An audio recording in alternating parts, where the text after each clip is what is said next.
வணக்கம் நண்பர்களே. போன எபிசோட்ல மாருதி அந்த உயிர்காக்கும் இலையை கொண்டு வந்து முனிவரின் உயிரை காப்பாற்றியதையும் கிஷ்கிந்தையை சூழ்ந்த அரக்கர்கள் வாலி தனி ஒருவனாக விரட்டி அடித்ததையும் பார்த்தோம். இனி அதன் தொடர்ச்சி. அரக்கர்கள் அனைவரையும் விரட்டி அடித்த பிறகு கிஷ்கிந்தை முழுவதும் ஒரு ஆழ்ந்த அமைதி நிலவியது. போர் முடிந்த நிம்மதியில் மக்கள் அனைவரும் பெருமூச்சு விட்டனர்.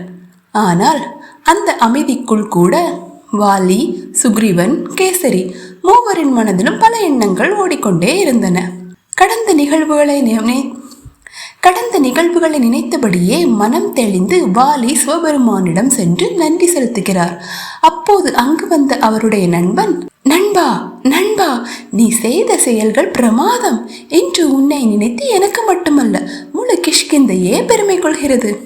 நடந்த நிகழ்வுகளை எல்லாம் நீதான் இந்த நாட்டின் இளவரசன் என்பதை அனைவர் மனதிலும் பதித்துவிட்டது. நடந்தவை அனைத்தும் உனக்கானவையாகவே எனக்கு தோன்றுகிறது. நிச்சயமாக மகாராஜை நாளை இளவரசர் யார் என்பதை அறிவிக்கப் போகிறார் என்று மகிழ்ச்சியுடன் கூறுகிறார்.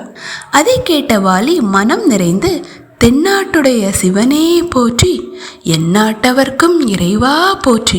எனது ஆசையெல்லாம் கிஷ்கிந்தையின் கொடி இந்த உலகம் முழுவதும் பரவ வேண்டும், எங்கள் வானர குலம் என்றும் நிலைத்திருக்க வேண்டும் என்று பிரார்த்தனை செய்கிறான்.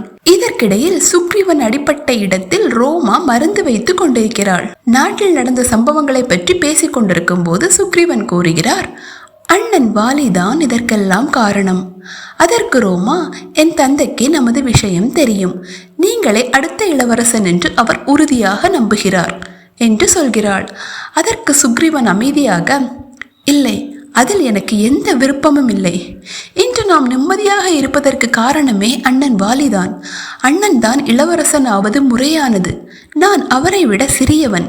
இதில் எனக்கு எந்த உடன்பாடும் இல்லை. இதை உன் தந்தையிடம் தெளிவாக கூறிவிடு என்று கூறுகிறார். இந்த வார்த்தைகள் சுக்ரீவன் தனது அண்ணன் மீது வைத்திருக்கும் அழுத்தமான பாசத்தை வெளிப்படுத்துகிறது. அவர் எளிமையானவர் மட்டுமல்ல, இனிமையானவரும் கூட. இப்போது மகாராஜா மற்றும் ததிமுகன் பேசிக் கொண்டிருக்கிறார்கள். நடந்த நிகழ்வுகளை பார்க்கும் பொழுது வாலி இல்லை என்றால் நமது கிஷ்கிந்தை பெரும் அழிவை சந்தித்திருக்கும் என்று கூறவே ததிமுகன் கூறுகிறார், நீங்கள் கூறுவதை பார்த்தால் நீங்கள் ஏதோ முடிவெடுத்து விட்டீர்கள் போன்று தோன்றுகிறதே என்று கேட்கவே அவர் கூறுகிறார், ஆம், வாலியின் வீரத்தினால்தான் நாம் இன்று நலமுடன் இருக்கிறோம் என்பது எவ்வளவு உண்மையோ அவ்வளவு உண்மை. வாலியை நான் இளவரசன் ஆக்கவில்லை என்றால் அவன் கோபத்தால் கிஷ்கிந்தை பல துயரங்களை சந்திக்க நேரிடும். நான் அவனை கிஷ்கிந்தையின் அழிவுக்கு காரணமானவனாக இருப்பதை விரும்பவில்லை. அவன் என்றும் கிஷ்கிந்தைக்கு பாதுகாப்பாகவே இருக்க வேண்டும் என்று விரும்புகிறேன்.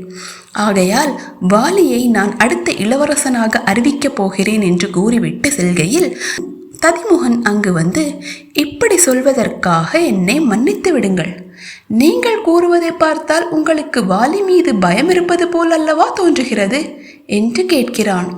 ஆத்திரமடைந்த மன்னர் ததிமுகனின் கழுத்தில் கை வைத்து அவரை மேலே தூக்கி அவர், நான் பலவீனமானவன் அல்ல.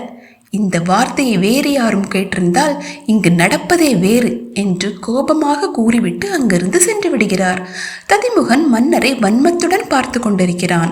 இங்கு மாருதி சோகத்துடன் இருப்பதை பார்த்த தாய் அஞ்சனை, மகனே, கவலை கொள்ளாதே, கிஷ்கிந்தைக்கு ஆபத்து நேர்ந்ததுதான். ஆனால் இப்பொழுது என்ன ஆயிற்று?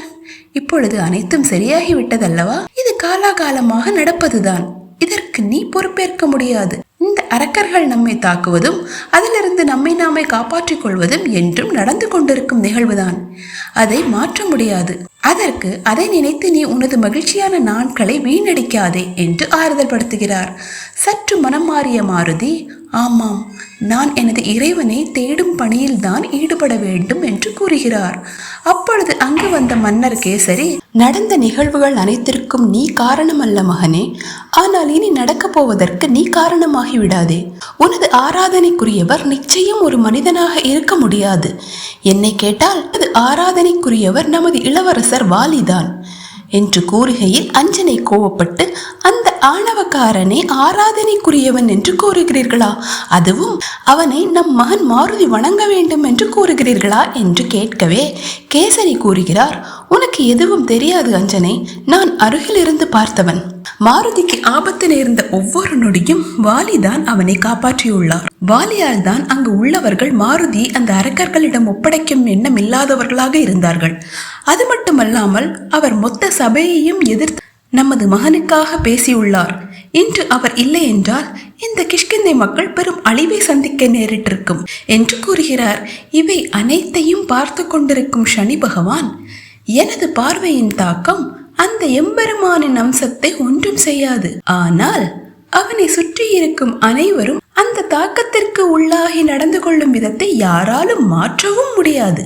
அனைவரும் உன்னை விட்டு சிறிது சிறிதாக விலக ஆரம்பித்து விடுவார்கள் மாருதி. இது உனது இறைவனின் தேடலுக்கான செயல்களே என்று கூறுகிறார். சனியின் பார்வையால் மனிதர்கள்தான் இத்தகைய அவதிகளுக்கு உள்ளாகிறார்கள் என்றால் அந்த இறைவனும் விதிவிலக்கல்ல என்பதுதான் சத்தியமான உண்மை. எப்பொழுதும் துருதுருவென பட்டாம்பூச்சி போல் சுற்றித் திரியும் மாருதியின் முகத்தில் இவ்வித சோக ரேகையை பார்க்கும் பொழுது நமக்கும் கவலையாகத்தான் உள்ளது.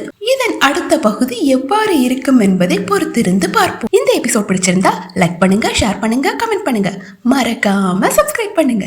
மீண்டும் நாளை சந்திப்போம். நன்றி, வணக்கம். ஹனுமந்தராயா.